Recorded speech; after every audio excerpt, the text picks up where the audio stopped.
Hello, ladies and gentlemen. So today, this is not an episode of Mikey Reacts. Well, it is. It's an episode of my channel, but it's actually more of me addressing one very specific question that was poorly written by a gentleman whose name I won't say because it's, I'm sorry, I'm not ignoring you guys. I'm just finding the comment here on the laptop. So yeah, it's not really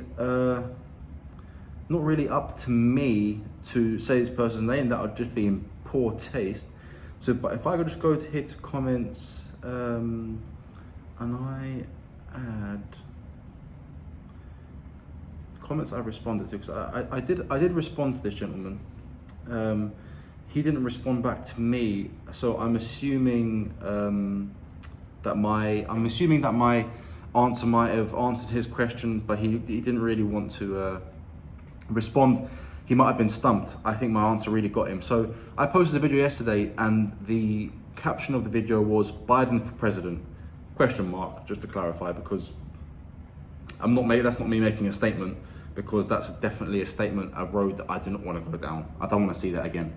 So obviously there will be an election at some point soon. What is it? When did he get elected? Sorry, I'm being a bit dumb here. It'd be 2024, right?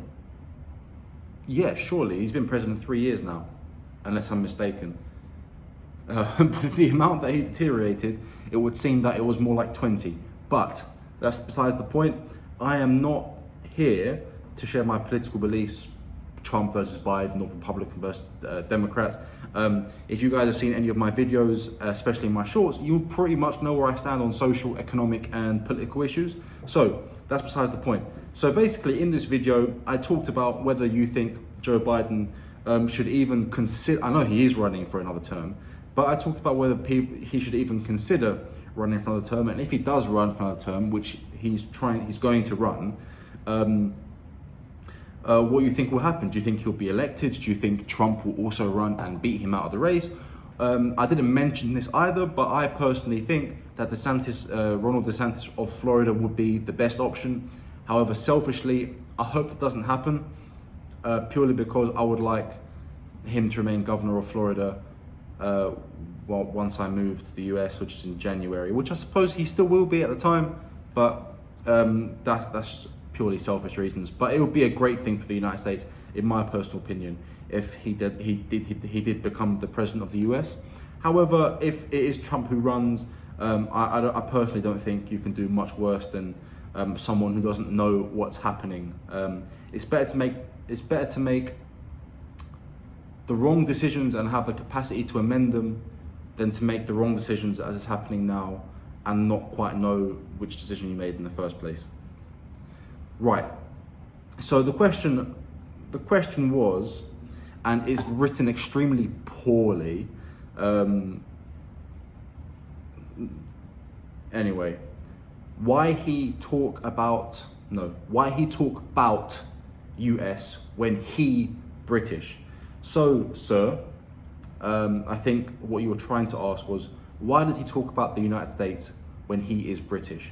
Also British spelt with a capital letter should be, and US, United States, written correctly, there should be an A at the beginning of about, and there should be a does between why he, and talk is spelled T-A-L-K. There is no M in the word talk, and you might also consider using a capital letter at the beginning of your sentence and a full stop at the end of it. So, but the question I got was, why does he talk about the United States when he's British? Well, would you like me to school you on the history of the United States? Because in theory, the first people who settled in the US were British. In fact, if the British have a large history in the creation of the United States, not the creation per se, they weren't responsible for the creation of the United States, but our history is linked with yours in that, of course, the Revolutionary War was fought against who? the British. So the question is, do I have the right to have an opinion? This comes down to the question of, do you have to be something to have an opinion on this? And this is quite a leftist agenda as well, where you say, I can't have an opinion on women's issues because I'm a white man, right? First of all, I don't understand where the color of anyone's skin comes into that, but you're telling me that because I'm not American, I can't have an opinion on Americans, the United States itself, and American politics because I'm not American. Well, first of all, how do you know I'm not American? I'm not, right? But my accent shouldn't really dictate that. If you have a Spanish accent because you come from Central and South America, okay, but you have an American passport, does that make you less American? So, sir, you're basing your judgment on my accent, which in this case, 100%, you're totally right. I'm not yet an American, but I will be very, very soon. My children will be raised American, and I promise you, sir, they will be able to complete a sentence using correct punctuation and grammar. So my response to that is this. First of all, I can have an opinion on any country that I want, and I can express it under the First Amendment in the United States, under freedom of speech in the UK, and under the same act in the European Union. I am free to express any opinion that I so please about any country that I want. Whether you like it or dislike it, that is completely up to you. So that let's keep that, and what we shall do is I will tell you why I hold opinions and I think they should be expressed by the United States, and then I'll give you examples of other people expressing opinions which, in your mind, sir, with the bad grammar, I would assume you don't criticize that, but me, yes. So my point is that the United States is the leader of the free world. Unfortunately, there is one man at the helm who leads the free world, theoretically, and currently that is Joe Biden, President Joe Biden. What happens in the United States, because it's the leader of the free world, spills over into the rest of the free world, and consequently into the not free world, shall we call it, or into the third world and developing countries. American policy also spills out. So let's take it back to the Truman Doctrine, and then we'll proceed with a little bit of a history lesson for you, my good friend. So of course, the Truman Doctrine after the Second World War was obviously created by President Truman, yeah? So the idea of that was the United States, Congress, passed a bill to fund Western Europe, essentially, to allow especially France and the UK and even Western Germany to rebuild structures, economies, absolutely everything. So basically the idea was they will funnel money into Europe to bring it back to, at the very least, its economic strength prior to the Second World War. And what happened and the reason that happened, is because, of course, the moment the Second World War ended, the Cold War began. The issue with having war-torn and poor countries in Europe and Russian influence coming from the East is that if you are a poor society now because the war has destroyed you, you are more prone to go towards a communist ideology than a capitalist one. And that was very much the case, not so much with the United Kingdom, although it did create the socialist NHS on the back of the Second World War, which for a long time, if I'm honest, up until 5 years ago, worked very effectively. Now it's just a mess.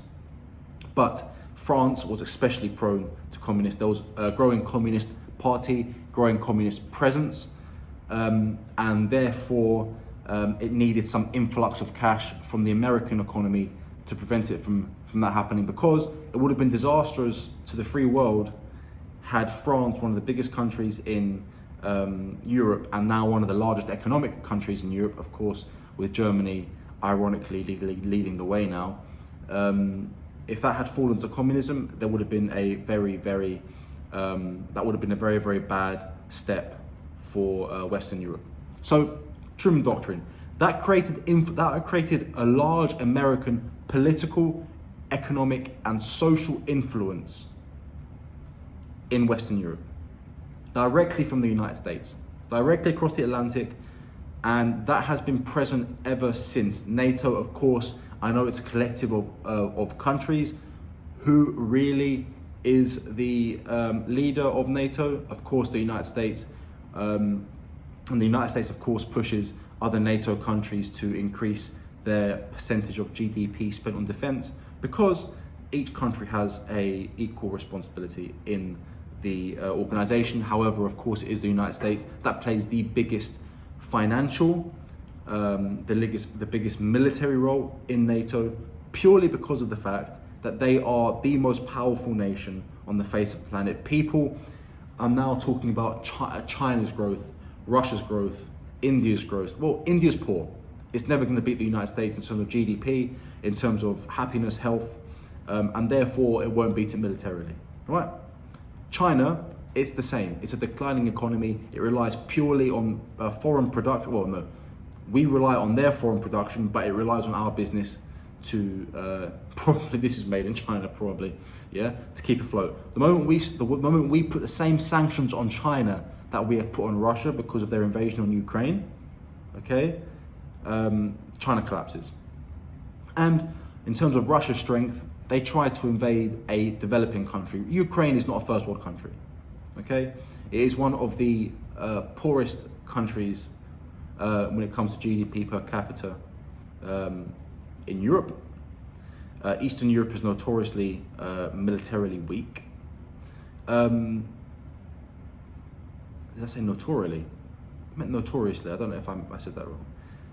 And Russia hasn't seemed to handle a simple invasion of a developing country.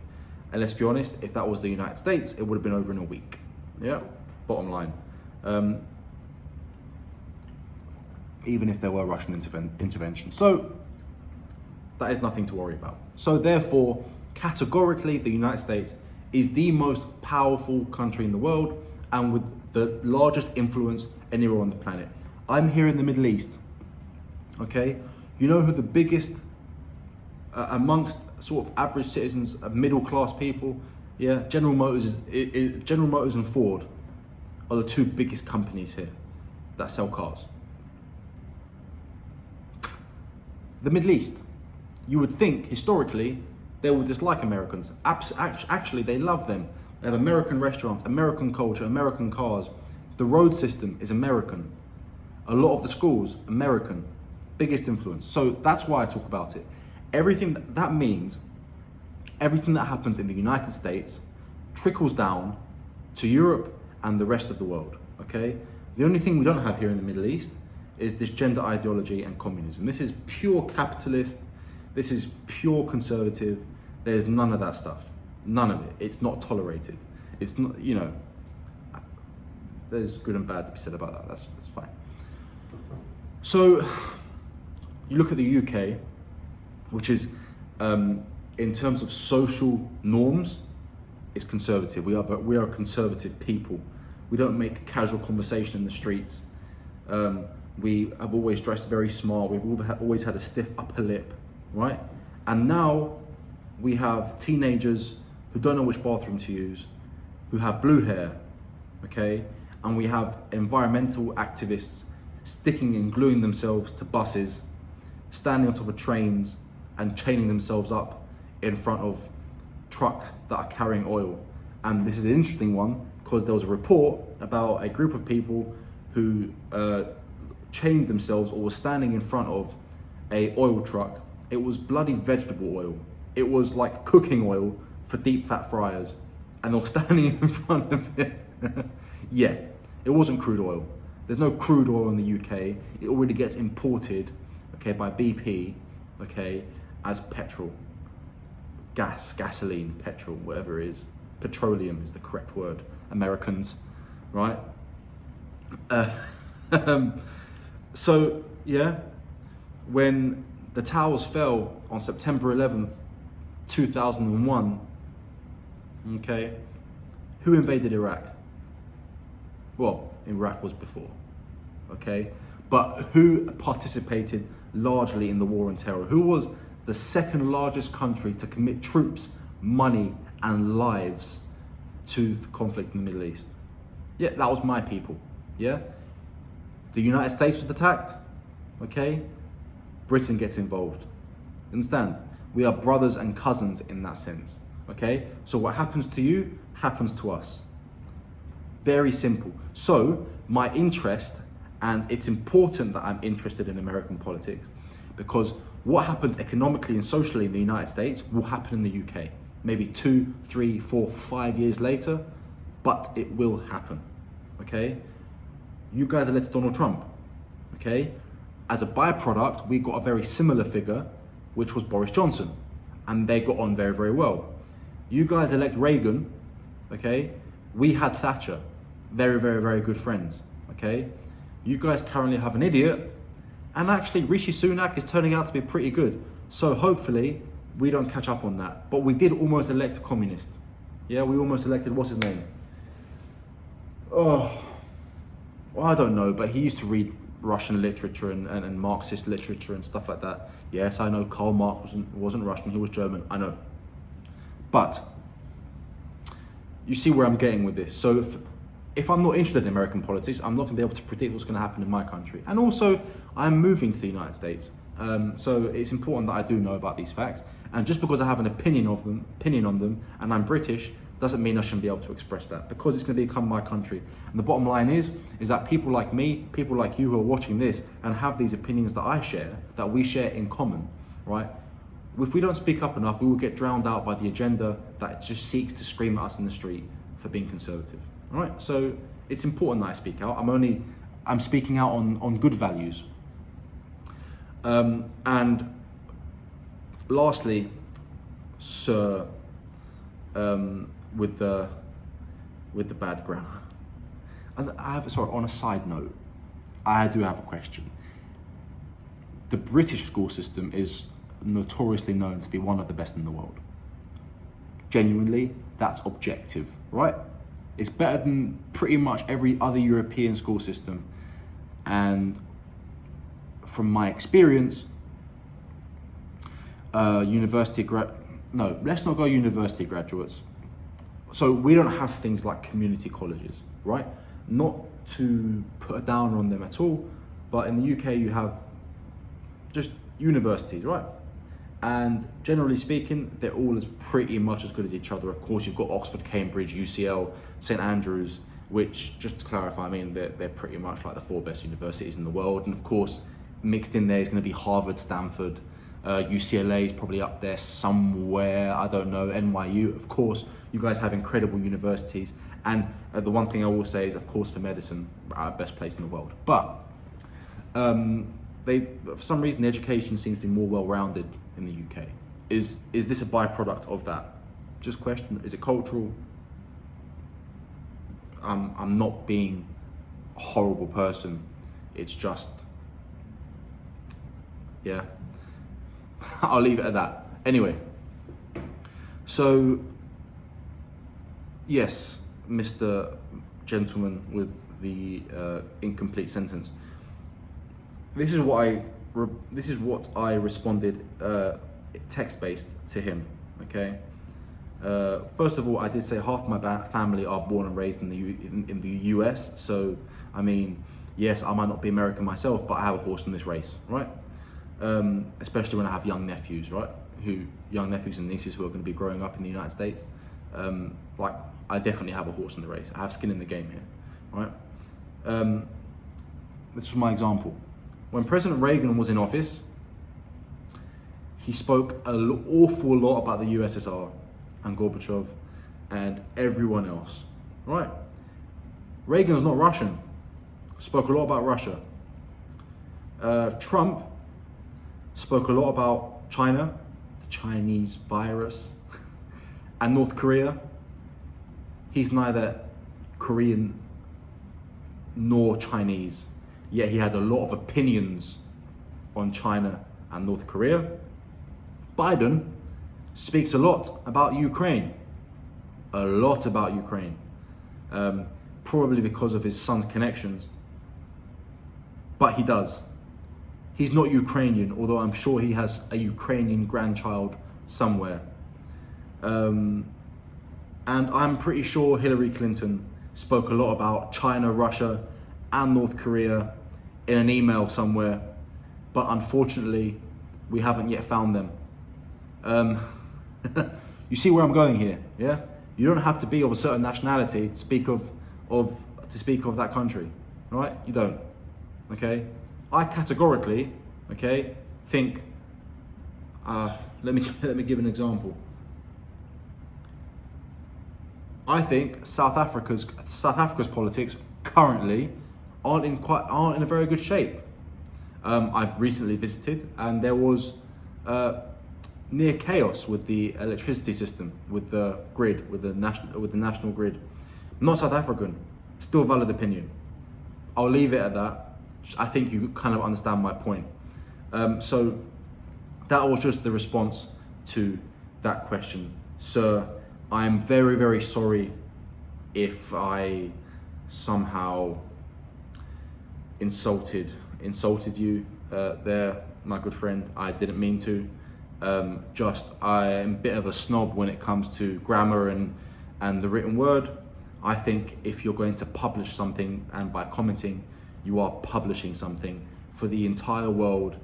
The entire world could, if they wanted to, have access to that very, very comment. Their first impression would not be, oh, this man knows what he's talking about. If you had written me a 2 or 3 sentence paragraph that said, why do you feel as though you need to talk about American politics when you're British? Should you not be more concerned about your politics? I would have responded to that much more kindly, probably,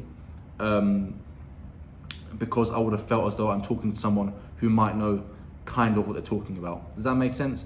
Anyway, maybe that makes me a bit of an arse. Maybe. I'm not saying I'm not. I am letting my education take the lead foot on this one, being having gone to law school and having graduated with honours from law school, may I add, as with my master's degree. That is bragging. Then yeah, I'm letting that take the lead. I know how to form an argument, sir. I think you may have realised that by this point. So yeah.